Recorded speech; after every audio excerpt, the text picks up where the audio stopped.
range of motions. So the science team, which is led by the principal investigator, Scott Murchie from the Applied Physics Lab, is a little bit reticent about doing a lot of gimbaling. But this is such an important observation, I suspect I can talk him into it. Great, thank you. Hope you have luck. Our next question is from Irene Kloss at Reuters. Thanks, Jane, and sorry for the background noise. I have two questions. One is, how far is the rover going to be driving a day on an average? And the other, for either Steve or Ray, is about comparing a little bit, if you're able, what you've been able to learn from the Yellowknife Bay drill samples as far as the acidity of the water or anything else, minerals, to what you found with the rock that Opportunity was studying. Thanks. This is Steve. I can take a crack at those. To go after the second question first, I don't think any of us here want to speak for the MSL project. All of us are, well, a number of us are involved in that project, but I think if you've got questions about what has been discovered with Yellowknife Bay, those are questions that are best put to people who are representing the Curiosity rover project.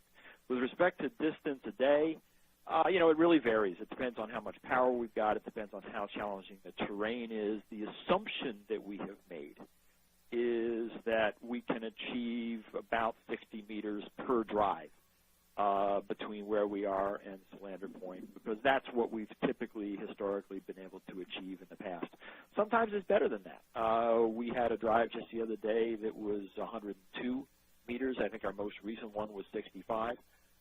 But if we can maintain a steady pace of 60 meters per drive, which we have sort of demonstrated historically that we can achieve, that'll get us to Solander Point safely with a little time to spare in the calendar.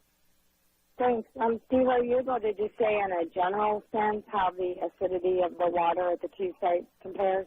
Again, I don't want to try to speak for the Curiosity project. What we've got here is evidence for a nearly neutral pH, and we'll let Curiosity report their results. Thanks. Okay, I want to remind any reporters who still would like to ask a question, and we do have a few in the queue that I'm going to call on next.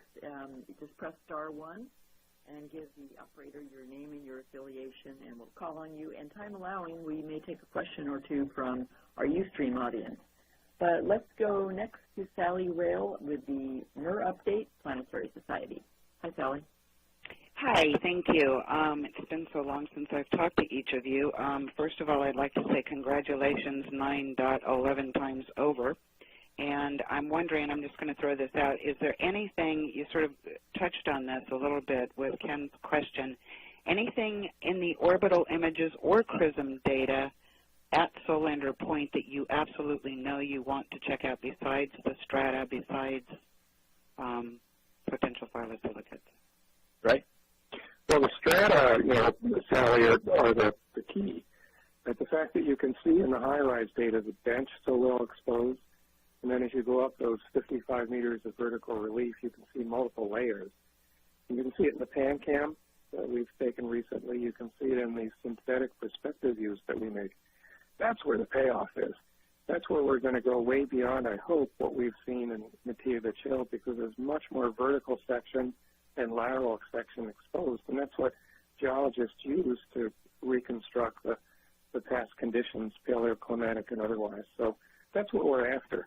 But unfortunately, with 18 meters per pixel with CRISM today covering that area, we just don't have the spatial resolution, the along-track sharpening centered over Solander Point to really pinpoint whether there are relatively small outcrops of these special deposits that are clay bearing. Do you have any expectations of what you'll find there? Do you expect some repetition from what you found at Mattia Hill? I don't think it's repetition. I think it will build on Mattia Hill, and I hope what we find are the layers that Steve mentioned pre-existing through Endeavor that were just uplifted and exposed, but at Solander Point, much more vertical section and much more lateral section, so we can actually see if there's cross-bedding, you know, if we see if there are other pieces of evidence that a sedimentologist would use to reconstruct the past climatic conditions. And we also have evidence at Mativich Hill for what's called an unconformity, where these whitewater lake materials, and Esperance is a fracture within whitewater lake where the montmorillonite was made. But overlying the whitewater lake materials, these very fine laminated materials that have the smectites and the montmorillonite in Esperance, is the breccia. And that's an unconformity. That represents a period of time in which this pre-existing material was just unlucky to be in the place where Endeavour formed, uplifted the rim, dumped the breccia on top of it unconformably. I hope we see that contact at Solander Point, because I keep looking at the PanCam image. It is so rich. But I think once we get there, we'll be there for a while. And with those steep slopes, we may be able to be mobile during the winter and have a number of campaign stops. Okay. And I just have one follow-on. I know the rover got some dust cleanings in the month of May, and I'm wondering, Botany Bay could be a wind gap. Have you had any signs of wind in the last week or so? I'll speak to that. We have had some modest dust cleaning of the solar array. Seasonally, it's kind of expected about now, but we'll see what we get further on. It's about now in past years that the wind cleaning events have kind of shut down. But we'll see if we get a wind fetch effect as we traverse across Botany Bay. Thank you. Okay, and we're going to take our next question. We have a few questions remaining. We're going to try to get them all in. And the next one is from Puneet Kolapara with Chemical and Engineering News, and I hope I got your name right. Oh, yes, you did. Thank you so much. Can you hear me okay? Absolutely. Great. So I think, Steve, I think this was you. You said earlier that this is probably the most compelling evidence of neutral pH water that you've seen. And I think you added on that particular rover, and I just wanted to make sure, clarify that that is what I in fact heard. And if that is the case, that it was just on that rover, what about overall? I mean, can you just kind of clarify what else there was from, from the other rovers or from satellite imagery and that kind of thing? Well, I don't want to speak for the satellite imagery, or we'll be here all day. But as far as the other rover is concerned, I would point, for example, to our discovery of iron and magnesium carbonate minerals with Spirit. Carbonates are very difficult, as you, I'm sure, know, to create in an acid environment. So those carbonates probably also, at that landing site, point to a kind of a neutral chemistry there. Okay, and that in terms of the timetable for that, I mean, I know that you're not able to kind of get fine-grained estimates of chronology, but do you have any sort of ballpark sense about whether there might be overlap? I don't even want to take a swing at that one. The problem, I mean, within a given landing site where we can see rocks piled on top of other rocks and work out the relative age, we can tell you this was older and this was younger. These are on opposite sides of the planet. They're both old, but in terms of relative age of those two, I don't even want to try. All right. Thank you. Sorry. No worries. Our next question comes from William Herkowitz at Popular Mechanics. Perfect. I have a question for John. First of all, thank you all very much for this. So you mentioned that any day now could be the last day for Opportunity. Is there anything specifically that you're worried that might spell the end for Opportunity? And what actions are you taking to avert disaster? Well, we don't know what would actually do in this rover. It is held up so well for so long.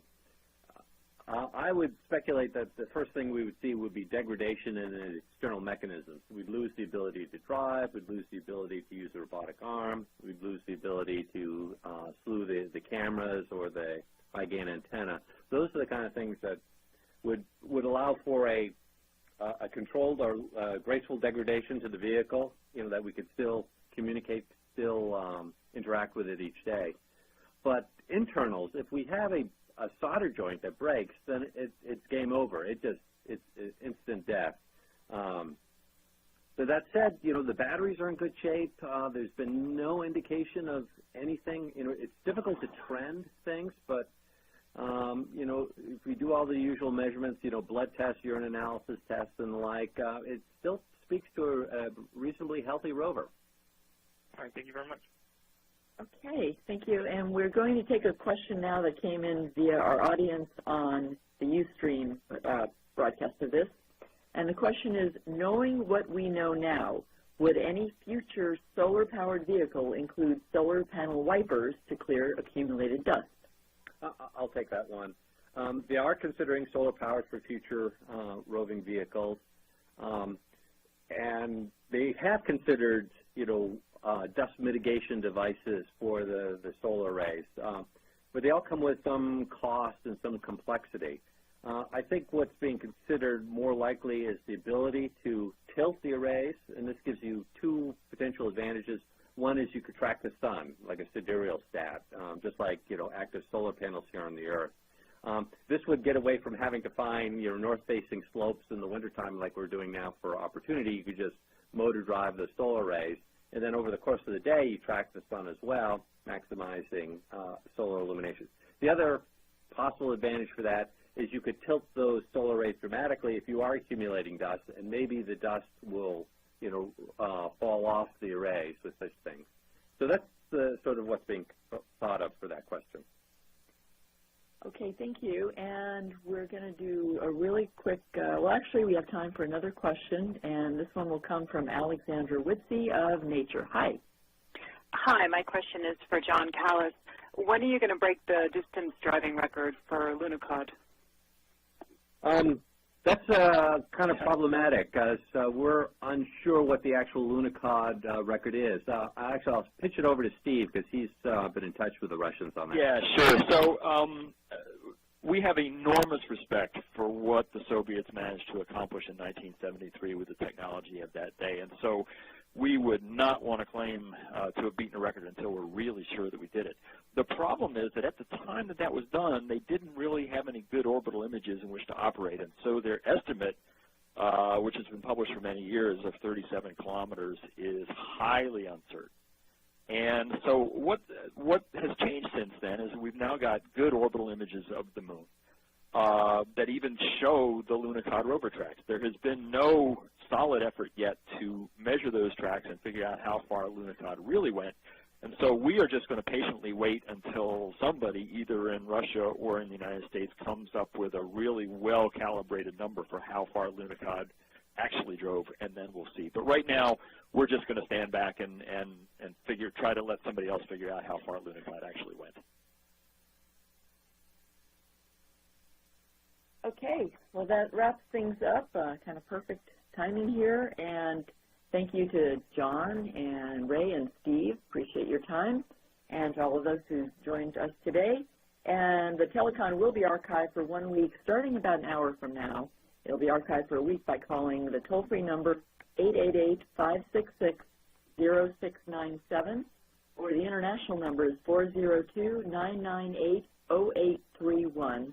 And it will be archived with visuals on Ustream at www.ustream.tv/NASAJPL2. And, of course, more information about the rovers, about opportunities online at www.nasa.gov/rovers. And on Facebook at facebook.com/MarsRovers, and the Twitter handle is @MarsRovers. Thanks for joining us today. Have a great day and a great weekend.